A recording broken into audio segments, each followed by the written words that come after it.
What do I mean when I say the mannequins were too flat for us to put the historic clothing on? Hi, my name is Charlotte and I work with historic clothing at the New Canaan Museum in Connecticut, and we're going to answer this question.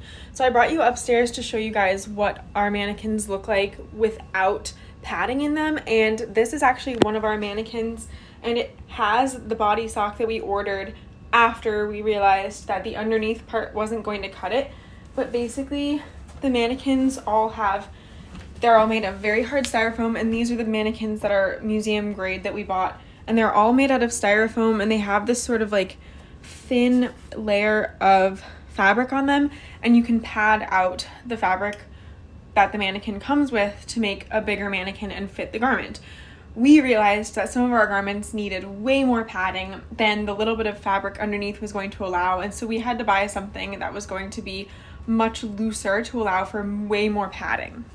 So this is what the mannequins looked like after we actually padded them out for the show, and you can see from a side silhouette that there's way more going on here than we originally had for the much flatter base mannequin shape before.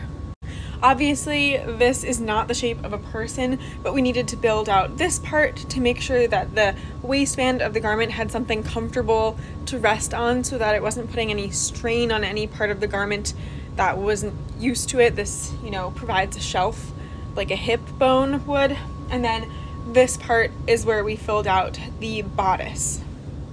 You kind of get a sense of the different shapes that we have going on here. So this was probably for a one-piece dress, whereas this one probably had a top and a bodice, and we needed something for the skirt to rest on.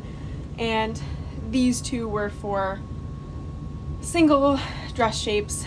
The other mannequins that we have that we can't pad out look like this, and they are much harder, and we're much more limited with what we can put on these mannequins based off of the shape that they are originally in.